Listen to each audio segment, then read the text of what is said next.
video guys ay pag-usapan natin kung gaano ka-importante yung pagpa-flock or pagtatanggal ng balahibo ng ating mga gansa or yung paglulugon nila.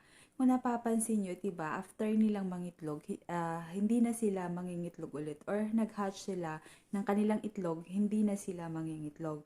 May time din kung mapapansin nyo, naglulugon sila, yung balahibo nila, nagtatanggalan. So that's yan yung parang mo na naglulugon yung yung gansa mo. Pag hindi siya mangitlog, pwede mo siyang tanggalan ng balahibo dito sa wings nila, yung balahibo nila diyan lang siya tinatanggal, pati yung sa buntot. Yun yung tatanggalin na sa kanila. Hindi po pwedeng hindi natin sila tutulungan kasi minsan kung gusto mong mapaitlog yung gansa mo, kailangan mo silang tulungan kung paano talaga mapabilis yung pagtubo ng kanilang balahibo. Kasi kung hindi natin sila tutulungan at hahayaan lang natin yung gansa natin na magtanggal ng balahibo nila, matagal po yung process na yon. So minsan, nasasayang yung kanilang buhay or yung edad nila na dapat is mapaitlog natin sila, 'di ba? So, meron akong video na ipapakita sa inyo na ito yung mga pinapractice ng farm dito sa amin kapag pagkatapos mangitlog, ito yung tinutulungan namin yung mga gansa na natanggalan ng balahibo. Minsan kasi, yung mga gansa is hindi sila nagtatanggal ng balahibo or nagbabago or nalalagay yung balahibo nila sa loob ng kulungan. Lalo na kapag hindi naman sila ganun katagal talaga nagstay sa kulungan. Halimbawa, nasa 6 months lang sila doon na nangitlog and then pinatigil na muna silang paitlogin. Hindi na sila hindi magtatanggal ng balahibo nila ng kanila lang. So, pero pagka matagal po sila doon, 7 months or more, sila na yung balahibo na nila mismo, yung parang nagtatanggalan. So, easy na lang yon, kunti na lang yung aantayin mo, tutubo na ulit yung balahibo nila.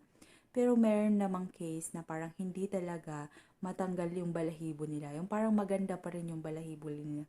Yun yung parang madaya, pero kailangan mo siyang tanggalin. So dito, itong video na ipapakita ko sa inyo after nitong natin is ito yung ginagawa namin. Siyempre, dahil 1,000 na yung aming mga alaga, hindi po pwede na hindi namin tutulungan yung mga gansa na tanggalin yung balahibo nila. So, ito yung mga ginagawa ng mga trabahador para after mangitlog ng mga gansa, ilalabas sila ng kulungan, papahingahan sila. So, before magpahinga yung dapat nagawa mo na yung pagtatanggal ng balahibo. Tapos, yung isi-separate natin or bibilangin natin kung ilan na lang yung natitirang lalaki sa kanila. Lalagyan sila ng tanda kung ilan yung lalaki doon and ilan yung babae. Para alam natin, pagpasok natin ng mga gansa natin dun sa paitlugan is alam natin kung ilang babae yung naipasok natin. Do alam natin kung yung isang laying cage is ilan talaga yung maiitlog niya. Meron ka na as an owner, kailangan alam mo yon para hindi ka maiisahan ng mga workers mo. So ganun dito sa farm. Siyempre, meron din tayong iba, hindi honest talaga na worker. Kahit saan, kahit anong bansa, meron pong ganun. So, para ma-prevent yun yung ginagawa nila. Dahil maramihan at malakihan na parang farm yung dito. So, dapat ikaw as an owner, marunong ka. Alam mo kung ilan ang pwedeng iitlog nito. Malalaman mo din doon, mababase mo doon kung maganda nga yung mangitlog yung gansa mo. So sa aming sa laying cage meron siyang 4 na parang na divider.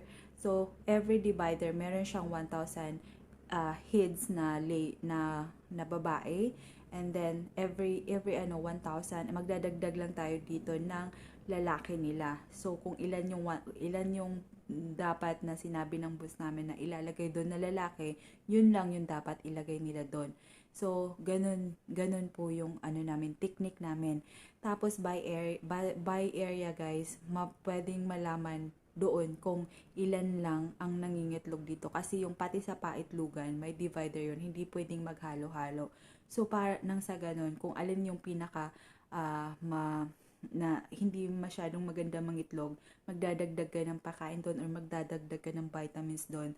Ganun yung ano namin doon, yung parang technique ba dito na ginagawa sa farm para mabilis mong malaman kung alin banda doon yung may pagkukulang ng management. Pero sa water naman, same lang sila ng water. Yung kung maglalagay kayo ng mga gamot nyo or vitamins nyo sa kanila dun sa loob ng kulungan, same lang yun. Pero minimake sure lang dito is yung egg production is alam mo kung ilan yung iniitlog ng bawat division na or divider na nilagyan natin ng 1,000 per head.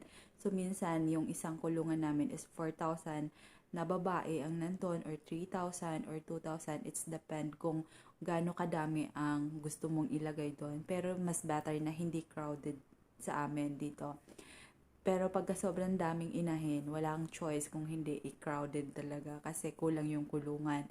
At pag nandun sa labas, hindi sila maganda mangitlog. Kaya ganon. So, tinutulungan namin silang ganun para mas mabilis yung pagtubo nila at pantay-pantay at sabay-sabay. Hindi pwedeng isa-isa yung pagtubo at yung iba ay hindi pa. Dahil pag pinasok po yun, is may epekto yun. Either yung naunang tumubo, mas mabilis siyang mangitlog. And then yung iba is hindi pa sila mangingitlog. So, sayang lang yung kinakain nila while nandun sila sa loob. Tapos, yung isa pa na bakit kailangan mo silang tulungan mag-flock ng kanilang ng kanilang balahibo kasi din siya, nakakatulong sila na maging maganda yung or marami o makuha mong fertilized egg sa kanilang pangingitlog. So, yun lang yung gusto kong i-share sa inyo sa video na to. And then, kunting clips lang to guys. So, pagtiyagaan nyo na kasi ang init doon sa area na yun at nagmamadali ako kasi tanghali na nung time na nakita ko silang nung nagpunta ako doon. Hindi ako tumutulong na sa ganito pero nung unang dating ko dito sa Taiwan, ako yung katulong nila doon. So, panoorin nyo yung video na to guys. So, see you on my next vlog. Enjoy!